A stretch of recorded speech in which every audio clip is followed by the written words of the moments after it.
अस्सलाम वालेकुम स्टूडेंट्स, उम्मीद है आप सब खैरियत से होंगे। आज हम स्टडी करने जा रहे हैं ABO blood group system. ABO blood group system को स्टडी करने के लिए फर्स्ट ऑफ ऑल हम चलेंगे हमारी बॉडी में मौजूद, हमारे सेल्स में मौजूद क्रोमोसोम नंबर 9 के ऊपर। क्रोमोसोम नंबर 9 जो है उसके ऊपर एक जीन मौजूद है जिसका नाम है जीन आई। ये जो जीन है ये शुरू में शायद इसकी एक ही टाइप थी, एक ही इसका जीनोटाइप था, एक ही उसकी सीक्वेंस थी, लेकिन लेटर ऑन म्यूटेशन होने की वजह से ये जो जीन आई है इसने मोर देन वन फॉर्म जो हैं वो हासिल कर ली। अब ये जो जीन आई है ये 3 फॉर्म्स में हमारी बॉडी में मौजूद है।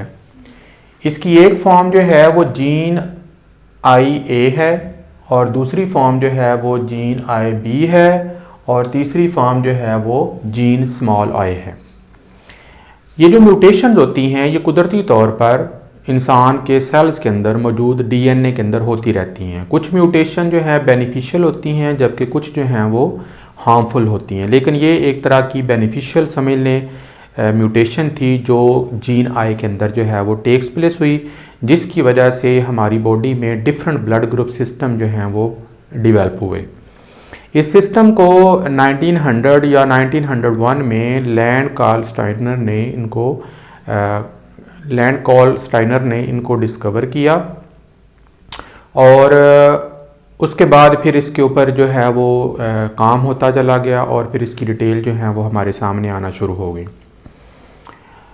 ABO ब्लड ग्रुप सिस्टम जो है इसको अगर हमने स्टडी करना है तो हमें देखना होगा कि ये जो जीन आई है इसकी ये जो 3 फॉर्म्स हैं ये हमारी बॉडी में क्या रोल प्ले करती हैं।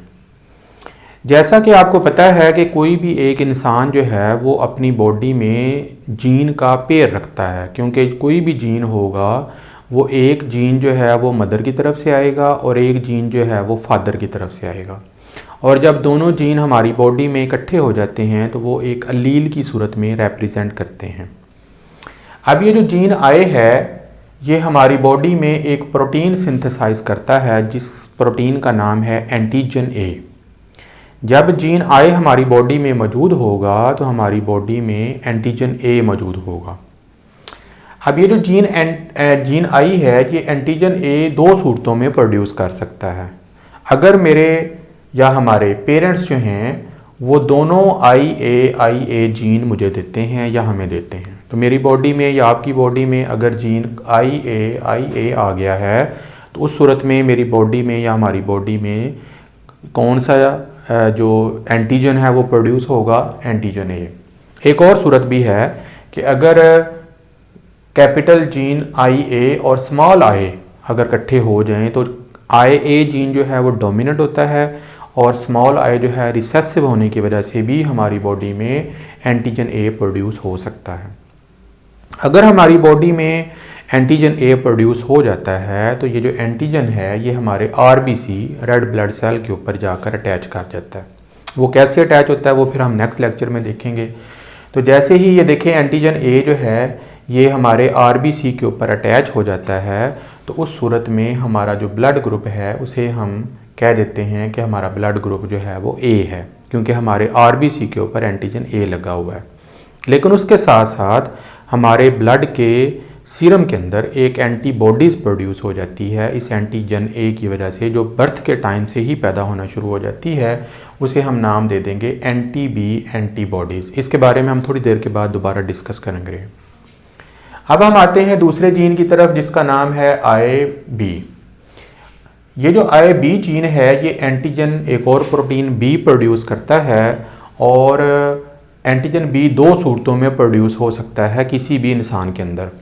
अगर ये जीन IB हो तो एंटीजन बी प्रोड्यूस हो जाएगा, या फिर जीन जो IB और स्मॉल आई हो जाए तो तभी भी एंटीजन बी प्रोड्यूस हो जाएगा।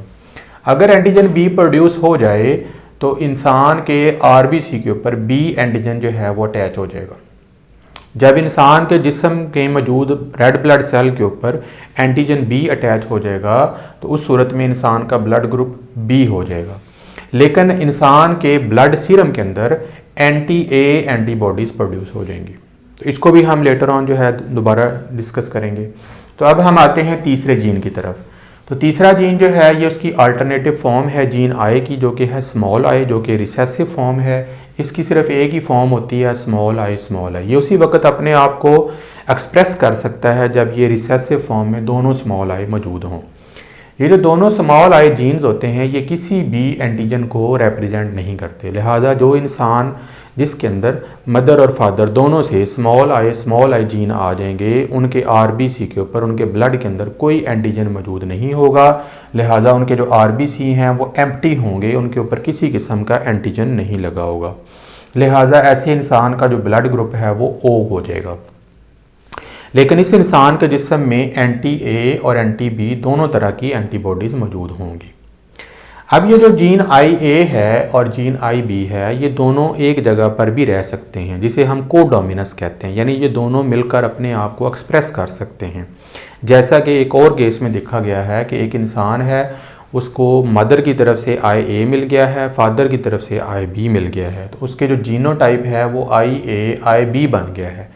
लेकिन जब उसके हम बॉडी में देखेंगे तो उसके आरबीसी के ऊपर दोनों तरह के एंटीजन प्रोड्यूस हो गए। एंटीजन ए भी हो गया है, एंटीजन बी भी प्रोड्यूस हो गया है, और इसके आरबीसी जो हैं उनके अंदर एंटीजन ए भी लगा हुआ है और एंटीजन बी भी लगा हुआ है। तो ऐसे इंसान का जो ब्लड ग्रुप है वो हम ब्लड ग्रुप ए बी जो है वो कंसिडर करेंगे, और इस इंसान के बॉडी में कोई एंटीबॉडीज़ नहीं होंगी।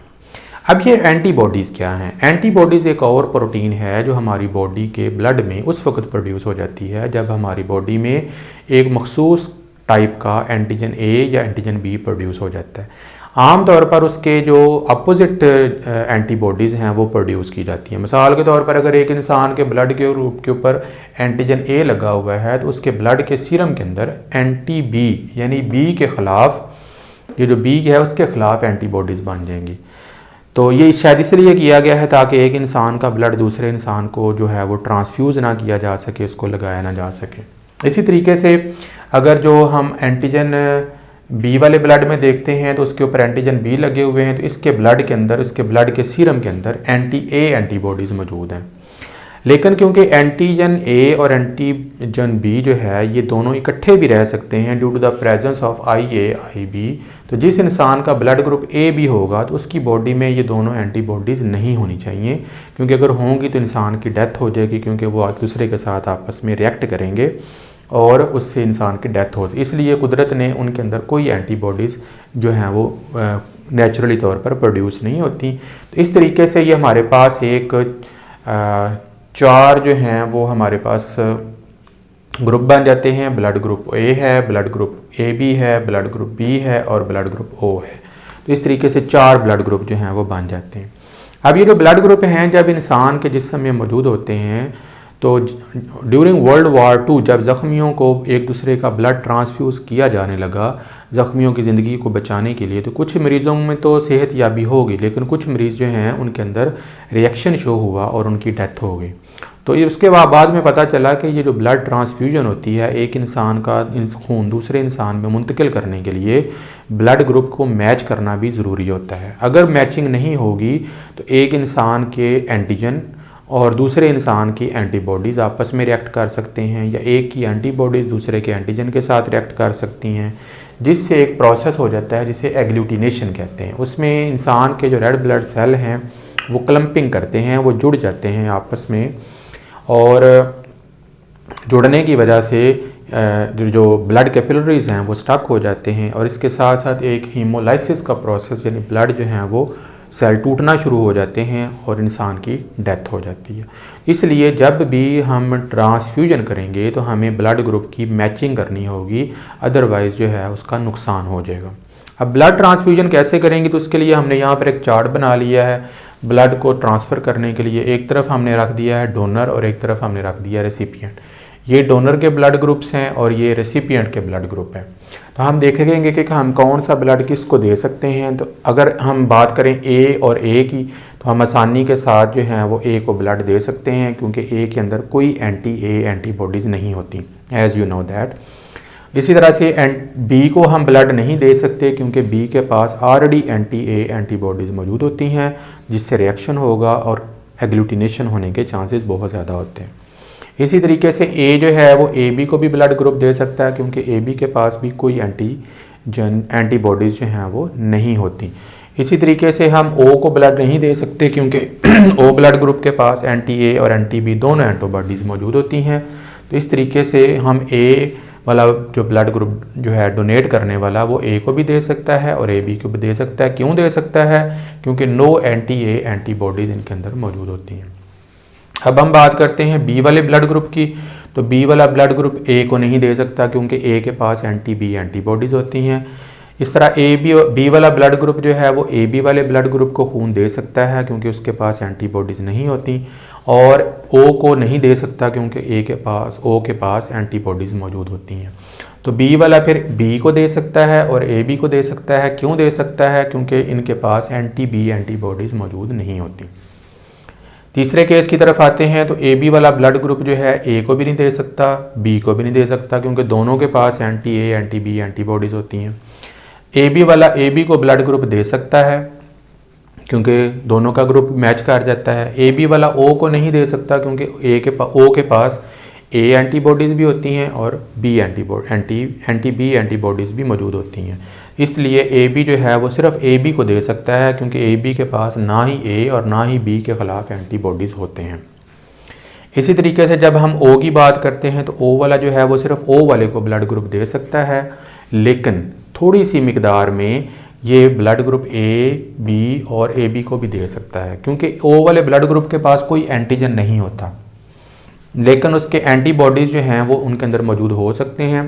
लेकिन ये जो ओ ब्लड ग्रुप है उसमें क्योंकि एंटीजन नहीं होता, इसलिए वो आसानी के साथ उनकी बॉडी में डिफ्यूज़ हो जाता है और पहली जो ट्रांसफ्यूजन है उसमें कोई प्रॉब्लम नहीं आता, लेकिन ज़्यादा मिकदार में और बार बार नहीं दिया जा सकता। तो इस तरीके से हमारे पास एक टेबल बन जाता है। इसमें अगर हम देखते हैं तो जो ओ ब्लड ग्रुप होता है ये देखें ए को भी दे रहा है, बी को भी दे रहा है, ए बी को भी दे रहा है और ओ को भी दे रहा है। लिहाजा हम कहेंगे कि ये यूनिवर्सल डोनर है क्योंकि ये सब को ब्लड दे रहा है। इसी तरीके से जब हम ए बी की बात करेंगे तो ए बी ए से भी ले सकता है, बी से भी ले सकता है, ए बी से भी ले सकता है, ओ से भी ले सकता है। इसलिए हम ए बी को यूनिवर्सल रेसिपिएंट जो है वो कह देंगे कि ये एक ऐसा ब्लड ग्रुप है जो सबसे जो है वो ब्लड जो है वो ले सकता है। तो इस तरीके से ब्लड ट्रांसफ्यूजन करते हुए दोनों के ब्लड ग्रुप जो हैं उनको क्रॉस मैच करके लगाना चाहिए, अदरवाइज़ जो है ये एक प्रॉब्लम बन जाएगा और उससे मरीज़ की डेथ भी हो सकती है। ये जो अभी हमने ट्रेड स्टडी किए हैं A B O blood group के, ये जीन आई की डिफरेंट फॉर्म्स की वजह से हैं। जीन आई ए है, जीन आई बी है और जीन स्मॉल आई है। ऐसे जीन जिनकी एक से ज़्यादा अल्टरनेटिव फॉर्म्स मौजूद होती हैं उन्हें हम कहते हैं मल्टीपल एलील्स। तो इसको आपने मल्टीपल एलील्स के हवाले से भी समझ लेना है कि existence of alleles in more than one form. जब एक ही एलील, एक ही gene more than one form में मौजूद होता है तो उसे हम मल्टीपल एलील भी कहते हैं।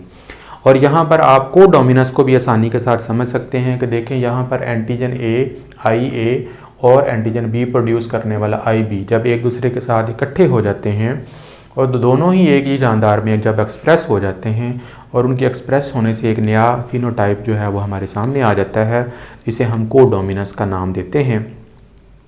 तो इस तरीके से हमने ये एबीओ ब्लड ग्रुप जो है वो सिस्टम जो है वो स्टडी किया है। आई होप कि ये आपको समझ आ गया होगा। तो see you in the next lecture. अल्लाह हाफिज़।